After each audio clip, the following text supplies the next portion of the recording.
Well, of Bailey the Bookman, AM Mountain Standard Time. And just a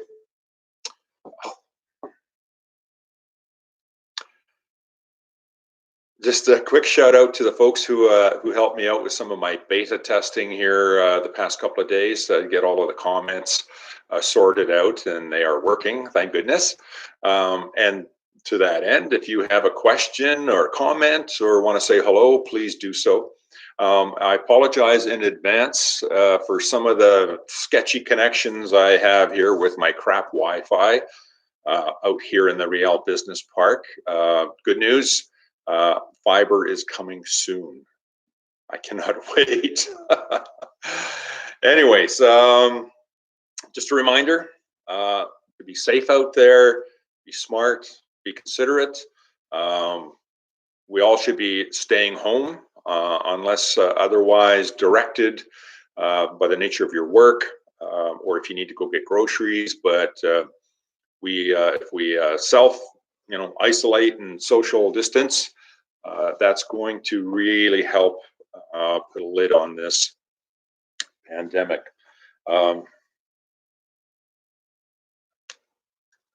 My favorite mug, Sherlock Holmes. So yes, let's all be thoughtful and considerate out there. Aloha, Rob Lawler. Sure. Funday Coast, you're back. Deanna's back. Deanna's at work today. Thanks for being there. Mrs. Bailey, yes. A round of applause.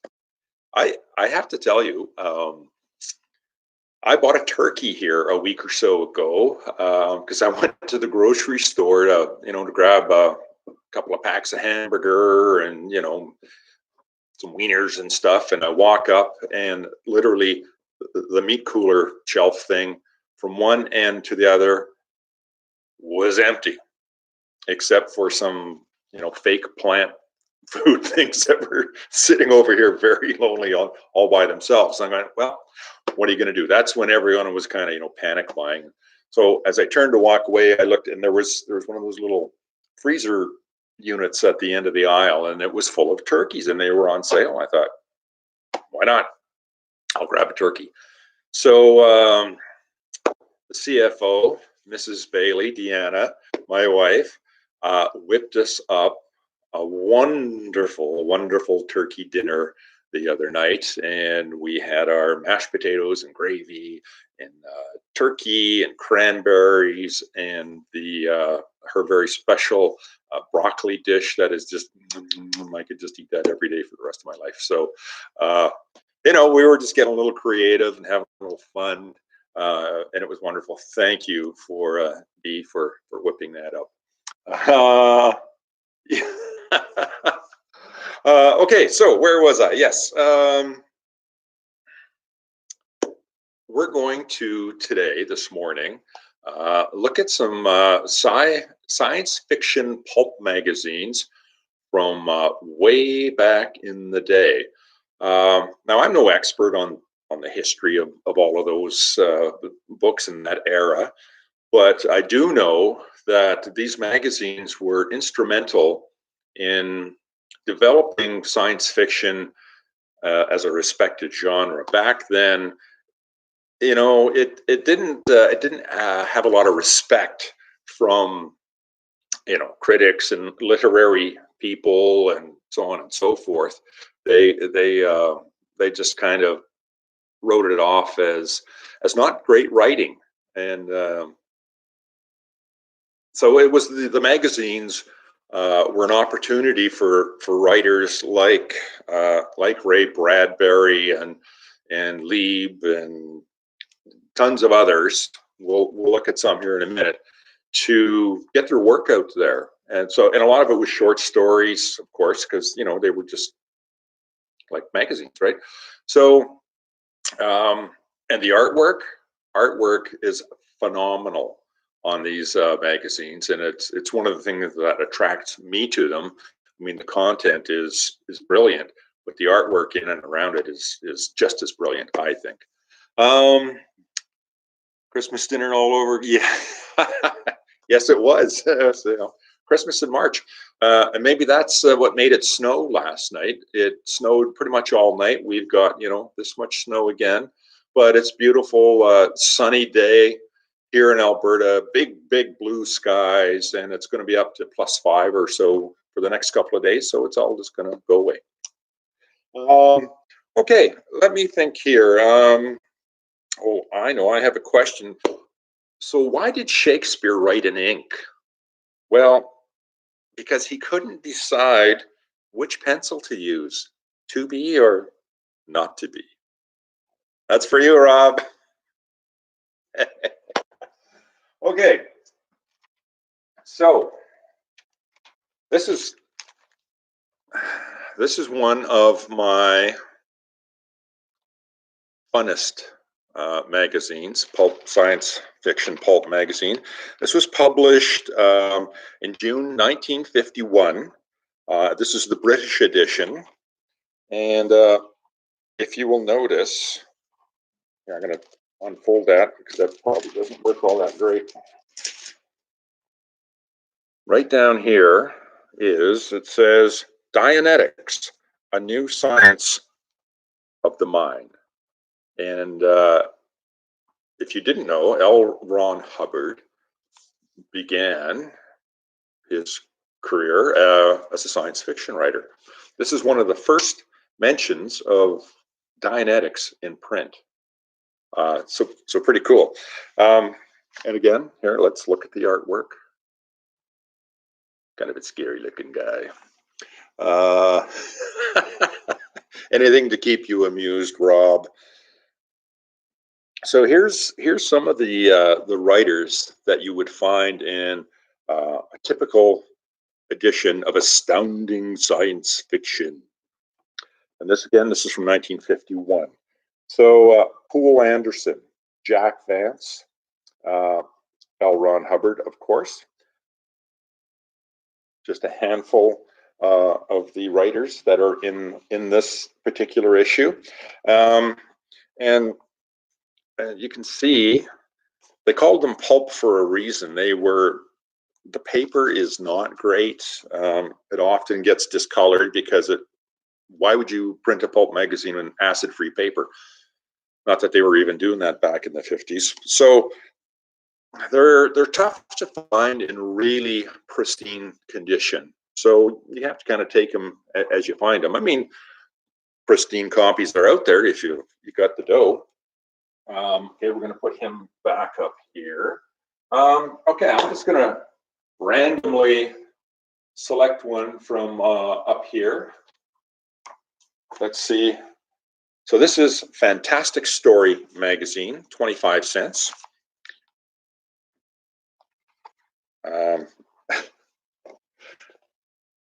love these old ads in here too. They were just promised the most fantastic things, and sea monkeys. You can get sea monkeys, or they'll send you a submarine. So this is volume number 6. This published 1953, and is an American publication. And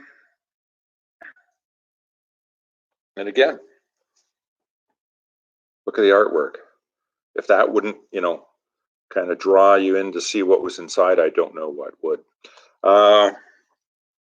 Again, it's in a bit of rough shape, kind of little tears and so forth around the edges. Hey, when I hold this up, does this backwards to you at home? Can you read that for yourself? I'm just curious. Okay, this one's going to go back up here. Let's see. How about one from 1948? Right? Astounding. It's not backwards. Thank you, Dee. That's awesome. So I don't have to read everything for you. So again, this is the British edition, June 1948. Here's a name you might recognize, Theodore Sturgeon, well-respected science fiction writer. Um, and I'm going to read you the other names. I'm not familiar with all of them, but perhaps you are. William Bade, John D. MacDonald. I wonder if that's the same John D. MacDonald that went on to have a career as a private eye and a writer. George O. Smith, and the editor. Okay, Charles Atlas, right? I think that's Rob posing in that picture. Rob, is that your muscles in there? this guy was huge back then. Kind of one of the first ShamWow salesmen. Sold tons and tons of stuff to scrawny guys that wanted to look like Charles Atlas. Made him rich and famous. Okay. I'm not sure who the editor is of this. I just love the artwork. Look at that. Wonder who the artist is. Does it tell us? Oh, luckily all of the stories in this magazine are fictional. No, I don't know who the artist is, but that's pretty awesome stuff. Okay. How about that's one of the earliest ones I have. Well, we'll just grab another two. We'll look at some of the artwork on here.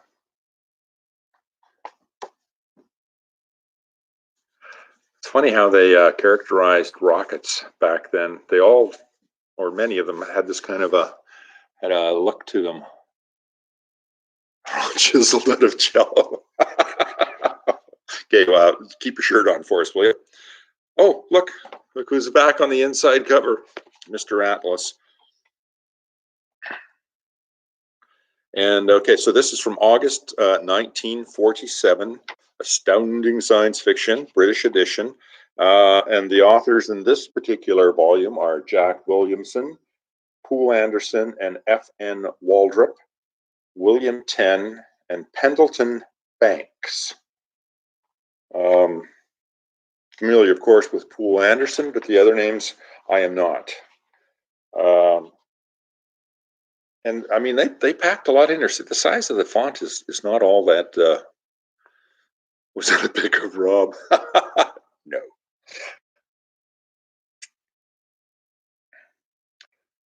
Again, all sorts of interesting advertising in the back. Again, this one has a little in the very back. Of course, those can be repaired, but you know what? Most of these books that of these, I have priced in the shop for about $15. I mean, they're not completely rare or scarce, and the condition reflects the price.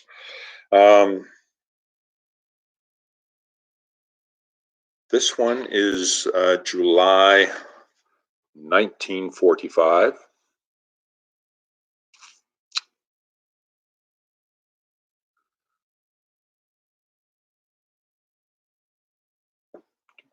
Okay, sorry about that.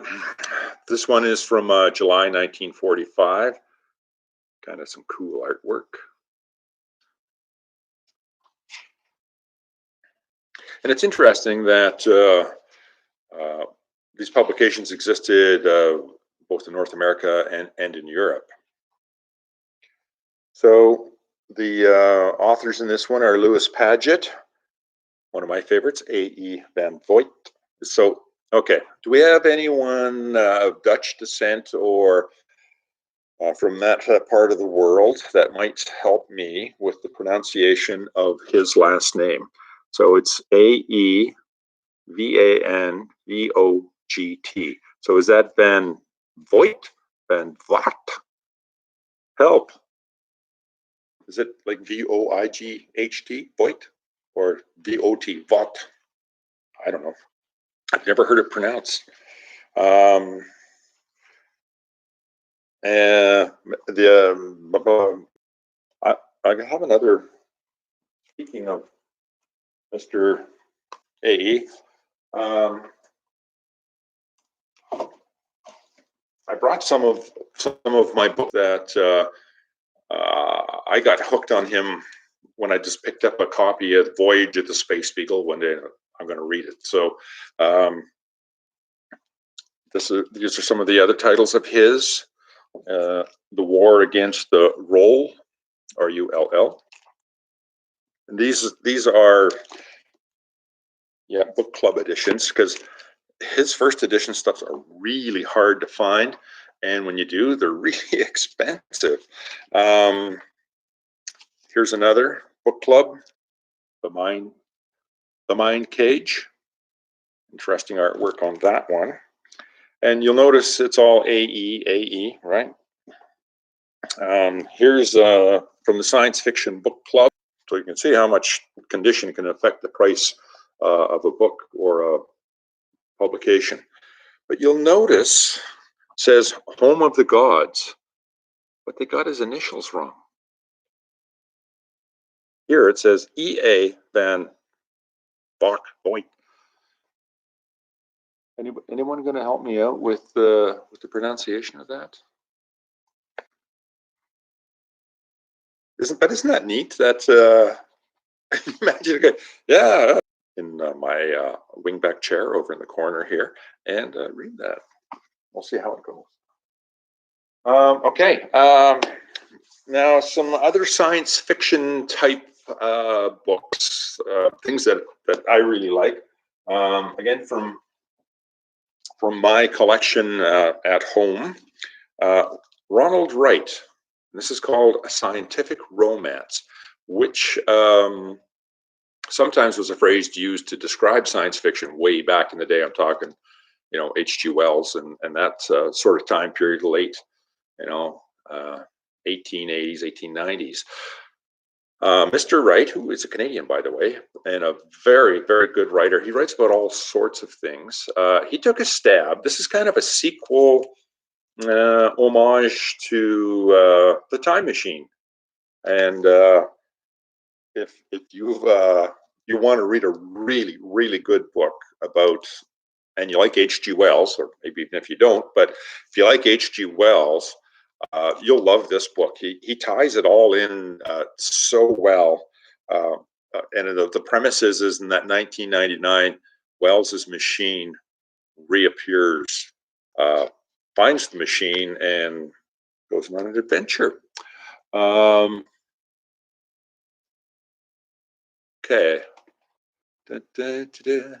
Any questions, any comments about some of your favorite science fiction writers, publications?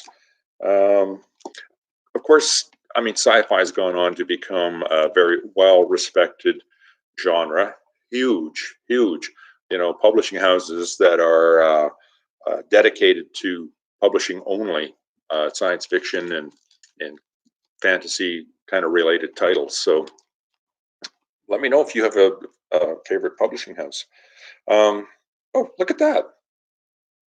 Praise for a scientific romance. And there's a blurb on the back jacket. And guess who it's by? My favorite, Farley Mowat. See, learn something new every day on these broadcasts. Okay, stay. Lisa, our youngest gate, back then I belonged to a book club, book of the month club type of thing. And so this new writer came out, Stephen King, and sounds interesting. I signed up and started receiving the Stephen King books as they came out, way back when. Now you want to talk about pricey and first editions? Well, you can pay 5 figures for early editions of Stephen King, especially if there's some of the limited editions, like Firestarter came out with an asbestos cover, signed ones. There's all sorts of versions now, but the very first editions are quite valuable, very collectible. So here's my copy of Firestarter, and I have it priced here in the store for $20. because it is not a first edition. It is a fourth printing. So by the time Firestarter came out, King was well on its way, and they were producing, you know, tens of thousands of first editions on the first print run. So not all that expensive. Now, I haven't seen a comment in a while. Is it still working? Am I still broadcasting? Hello? Am I talking to myself again? Yes. Oh, okay. There we go. Good. Good.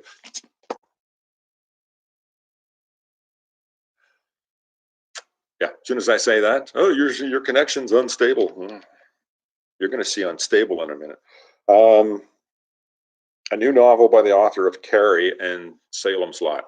Salem's Lot, like a book club. There's one of the things, ways that you can tell that it is not a first printing or anything. There's no price on the jacket flap. That's always a good first sign that you do not have a first edition or even a later edition. Anyway, again, it's the content for me on these books. Love this one. I made the mistake of reading this book in the back in the day in the Banff Springs Hotel, which could have been used for the movie. It's one of those old Gothic, not Gothic, Victorian era hotels built in the Rocky Mountains here, just a few hours west of us here in Edmonton. It's a beautiful, beautiful hotel. We had gone there. I can't remember exactly if it was a conference or if we were doing a TV show out of there. Anyways, there was a bunch of us from work, went to the hotel, and so we had to share a room. So there was two people to a room. So I read this in that hotel, which was not a good idea because it's very, very scary. It's set in that hotel, and I really couldn't sleep that first night because I thought my roommate was going to wake up and take an axe to me. Didn't, obviously, but you know how it goes. Okay, so I'm going to set this one over here. This gentleman might be one of my favoriteest. Yes, I know that connection is crap. I'm sorry. I apologize. Technology. This gentleman is one of my all-time favorite writers of any genre. Of course, he excelled in science fiction, but he wrote about many, many different things. If you are new to Ray Bradbury, you've never read any of his stuff, you're probably familiar with, Fahrenheit 451. That's an excellent title. But these are probably my two favorites: The Martian Chronicles and The Illustrated Man. This Martian Chronicles is well, it's an ex-library copy. You can see it's got the stamps and all of the glue where the stuff was, and librarians, they like to fasten everything down. And, I love librarians, don't worry. And The Illustrated Man is clearly a book club edition. It's funny. I've been hunting for books for so long that I go to a thrift store, let's say, and I'm looking through a shelf of books like this would be, and I can pull a book off and I can know pretty much 9.5 times out of 10, as soon as I pull it off the shelf, hold it in my hand, I know it's a book club or a reprint, or not the book I'm looking for. And occasionally those sorts of books are collectible, but not very often. Anyways, Ray Bradbury, if you haven't, check him out. I mentioned that Mr. Bradbury wrote in a number of different genres. This is a beautiful book. I love limited edition books. I love books in the slip cases, like many of the folios come. I had an opportunity to purchase this book online. Um, oh, probably 15 years ago now. And it is, the title is They Have Not Seen the Stars. Deluxe first edition, the collected poetry of Ray Bradbury. And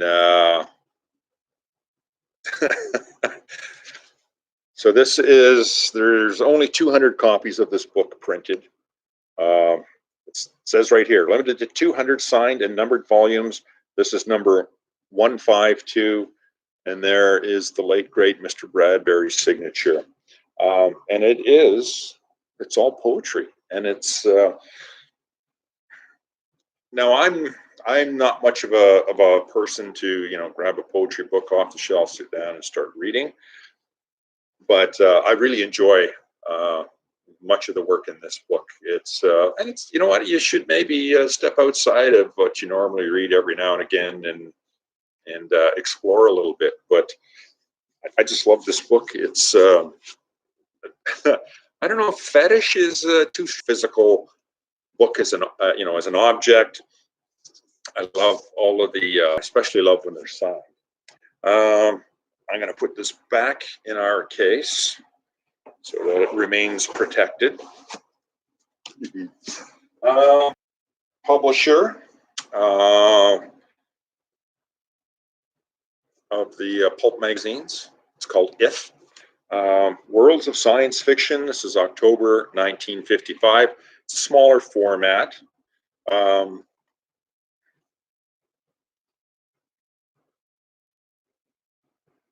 So some of the authors on this are Robert F. Young, Arthur Sellings, Ludwig, Henry Still, Charles Beaumont, and Alan E. Norse. These are authors I am unfamiliar with. They might, I don't know. But again, sweet artwork. Here's Worlds of Science Fiction, December 1956. 56 was a pretty good year, I must say. So in this copy, they are asking, will we find intelligent life in space? Read This Lonely Earth by Dr. Walter Riddell, world's foremost astrophysicist. And now that is a very interesting diagram on the front of this. Not sure exactly what's going on there with the naked guy pulling a little wagon with a tiny little rocket ship on it. But again, that's gonna maybe make you pick this up and want to have a look. This is in beautiful condition, this one. Again, these are all, $15, $20 kinds of copies. And okay, I'm going to turn to the ShamWow guy for just 1 second. If you are interested in any of the things that you do see on these episodes, you can find them on BaileyBookman.com.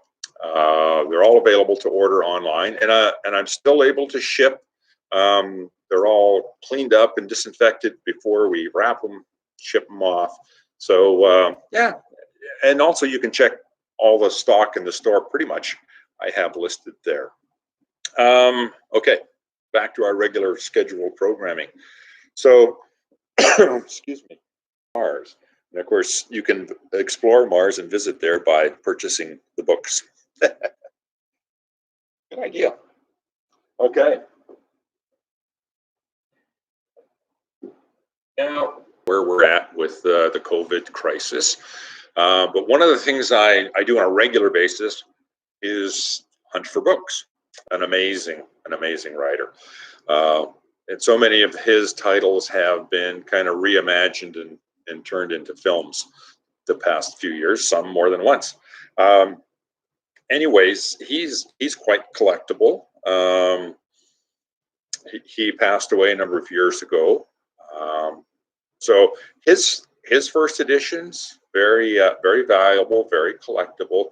So I'm at the thrift store. And by the way, you can kind of see this. I did an episode on this particular book, I think last summer, and I was going to look up the title of it,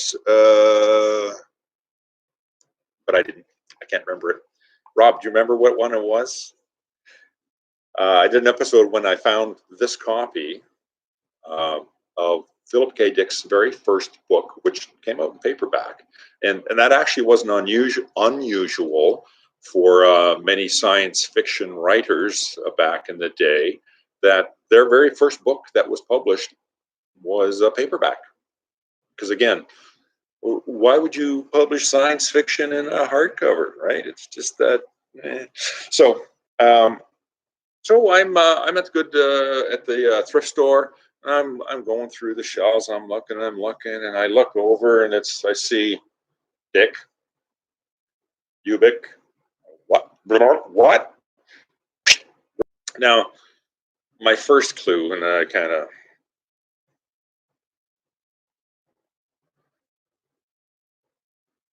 So my first clue, and I missed it completely, was that it says Hugo Award novelist. So if it's his first book, how would they have that on there? Eh? But anyway, and in the height of the hunt, you get excited. So the first thing I did was open it up and look, and it says First Daw, and Daw is the publisher. They were this was their niche in the publishing world, was a lot of these sci-fi books and authors. It says first printing September 1983. So that line, the number line starts with 2, which is, you'd want it to start with a 1 for it to be a true first edition. Anyways, I mean, it was, I think I paid, I don't know, I bought a whole bunch of paperbacks and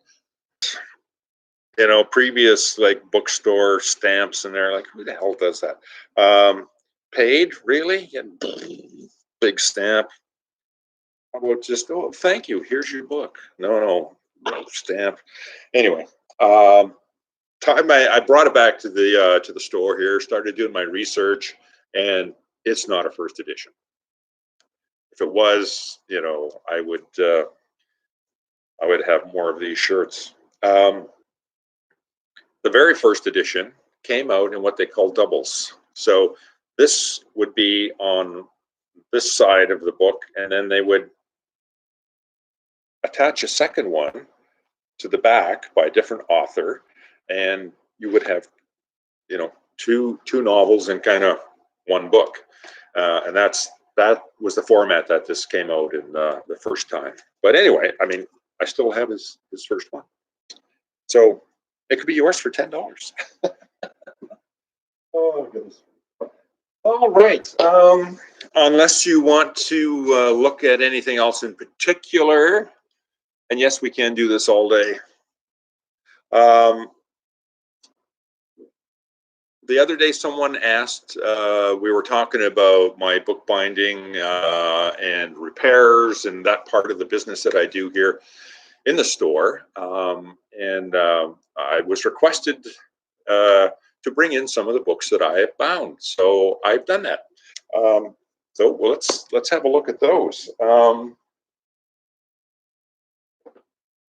start with the first one I ever made in my class down in Telluride, Colorado, at the American Academy of Bookbinding, which is a wonderful school. Of course, can't go there right now, but a few months, classes will be up and running again.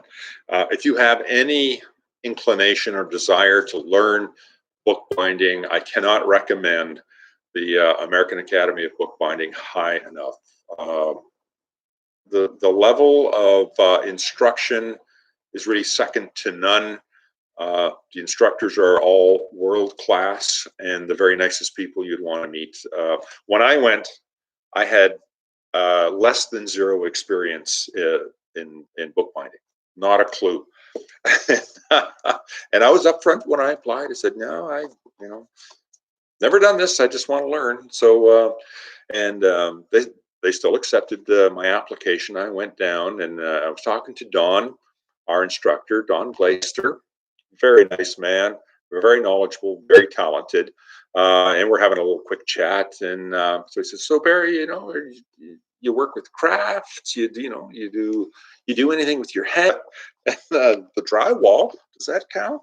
He's going, "Oh my gosh." Anyway, he had his work cut out getting me on board, but he was successful. He hung in there and taught me how to be a bookbinder, and which is still a work in progress, by the way. So I was so kind of ignorant of the process that when I went down, I took nothing with me. And usually, I mean, when I go down now, I will take a text block, something that I want to work on. I have a book that is damaged, and I want to rebind in a leather cover. I'll take that down to work on it. Well, I didn't do that the first time. So luckily, at the school, they have what are called sheets, and that is a book that is on bound.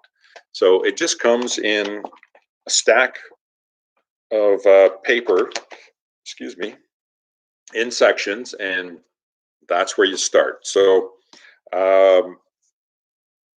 I chose this title more for the actual shape of it than anything else, and I people usually bring their own. So this is called The Melancholy Teacher, Poems by Maureen Moorhead, and it is published by Larkspur Press, Monterey, Kentucky. Larkspur is a great little publishing house. So it's copyright 2010. There we go. It's so I took it and started my project with this, and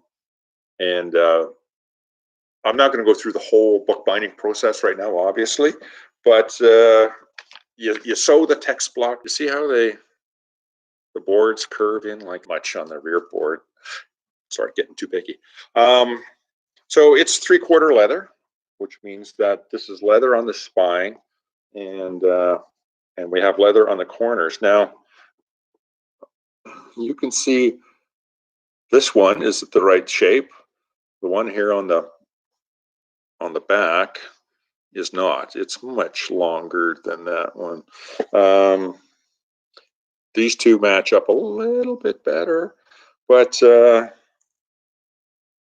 we got the end papers in, not too bad.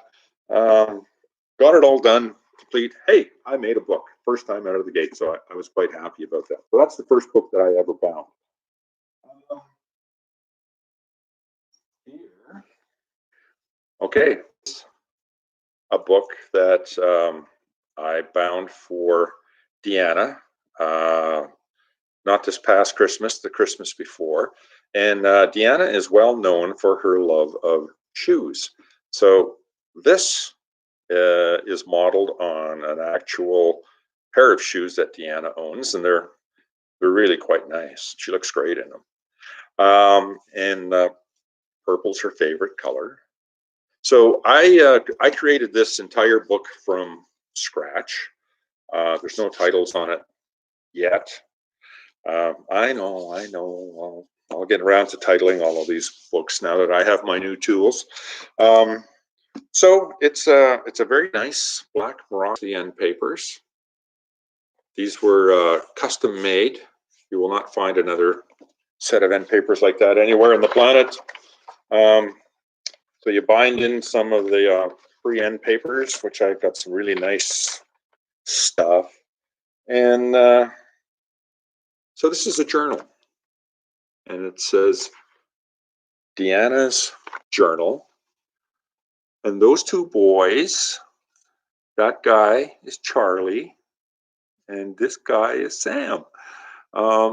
We've lost both of these boys since this book was made, and we loved them dearly. They were both very, very good boys, and their names were Sam and Charlie, right? Okay, so So this is a blank book for a journal for writing in. I don't see a whole lot of writing in here yet, Deanna. So throughout, I should have. So throughout this, I included some quotes on the pages that I bound in. So here's one from Deanna. It's one of Deanna's favorite literary characters. It says, "You think I'm a hero. I am not a hero. And if you're smart, that scares you because I have nothing to lose." Any guesses who that quote is from? Let's just say Tom Cruise is not the most appropriate actor to play this gentleman. Right, Dee? Yes, that's a Jack Reacher quote. So peppered throughout the book, I've got different quotes and little pictures of greyhounds, because who doesn't love a greyhound, right? Here's another one. Here's a quote from one of my favorite songwriters, Townes Van Zandt, and it's from a song called "If You Needed Me," and the line is, "If you needed me, I would come to you. I would swim the seas for to ease your pain." Anyways, there it is. So that's for my mother-in-law here very soon. So we're going to have to wrap this up before I get in trouble. Now here's a book that I bound, or rebound rather, and this would have been a perfect text block to take with me to Telluride for class, but I did this one here on my own. I found this at a thrift shop down, I believe in, I think it was in Drumheller, Alberta, and it was oh my God, it was in bad shape. When I picked it up, actual feathers fell out of Toronto, Canada in 1917. So I thought, that's going to make an excellent project. So I did the raised bands on the spine, and we'll put titles and so forth in these openings as is appropriate. That's the end papers. I chose to go with this leather. I think it goes rather nicely. And I had to bind in some free end papers here just so you can see. I don't know if you can, but so here's papers that I bound in, and here's the start of the original text block.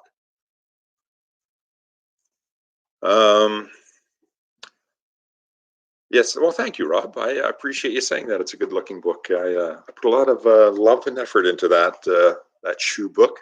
So here we go. It's a beautiful little book now. Certainly more collectible and saleable than when to buy it. Oh, hold on, I bought it. What was I going to say? Oh, yes. So headbands. So these are so many more talented and skilled than I am. I have a hard enough time just getting these to look half decent, which these turned out not too bad. Let's see.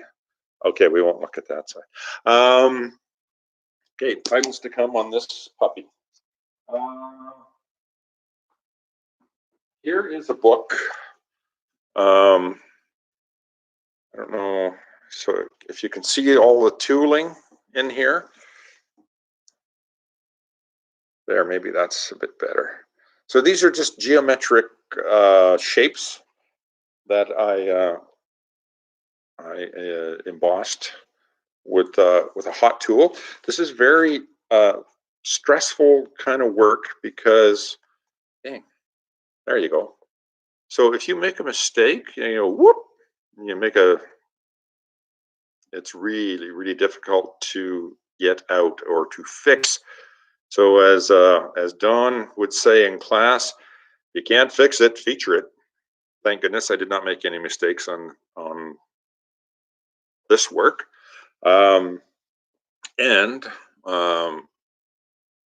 This is a book press, as you can see. So what you do is make this out of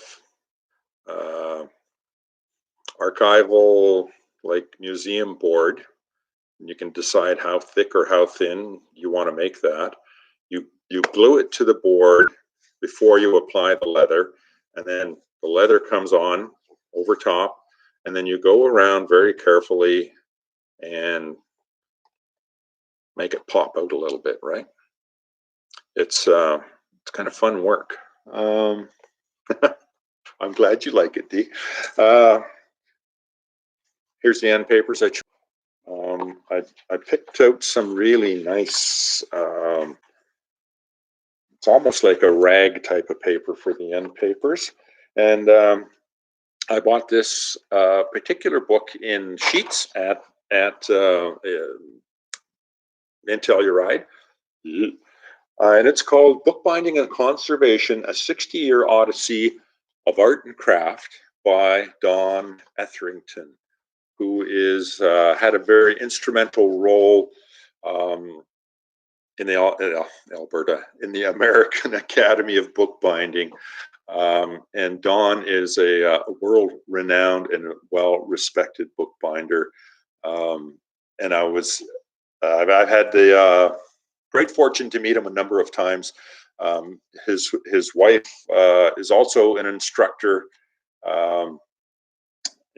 in Telluride, and it's been wonderful to meet people like that. That, oh my gosh, it's like, you know, it's like meeting one of the Beatles or something. So I asked Don if he wouldn't mind, and he very kindly obliged to sign this for me. So I bound it together, and let me just show you some of the work this man has done. Look at that. That is incredible. So front board, rear board. There's pictures in here of work he was doing when he was 14 years old, because he trained in England under the old school where you apprentice for however many years, you know, 6-7 years, and learn the craft. And you learned every aspect of the craft, much like we do at the school in Telluride. So again, when I work up enough nervous, here, I'm going to set this stuff down here. So this is a book under construction. So it is a first Canadian edition of The Lost World by Sir Arthur Conan Doyle. And if you didn't know, Doyle wrote across numerous genres of literature. And he often said Holmes was, you know, paid the bills, but it wasn't his favorite thing to write. Already sewn in, as you can see. They turned out pretty nicely, actually. So it's almost ready to go. Thanks, Rob. And here, I carved out a dent. Let me see if I can get this out of here. So you can see this will be for that.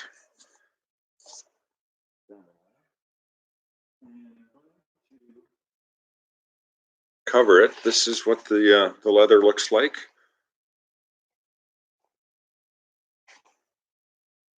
So this is what the leather looks like that I'm going to cover that book in.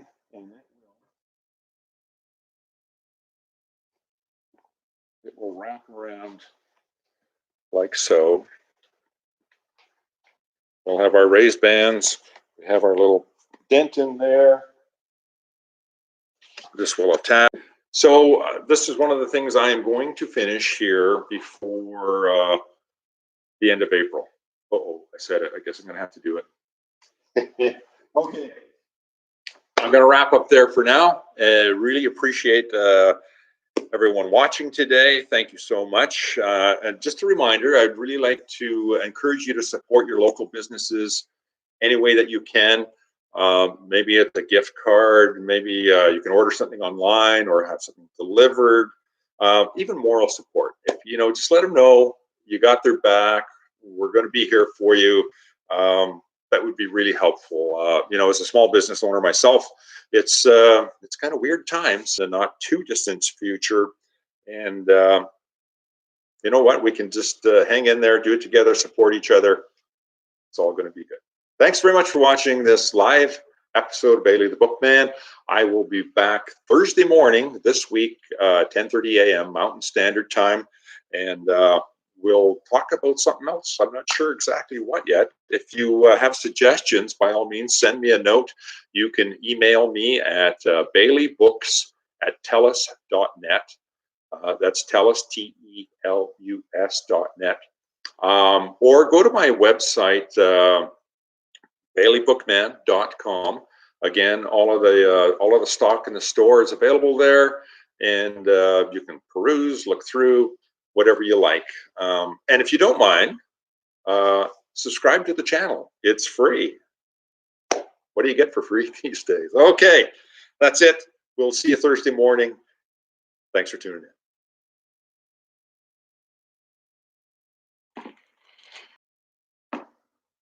Oh my goodness, missed this.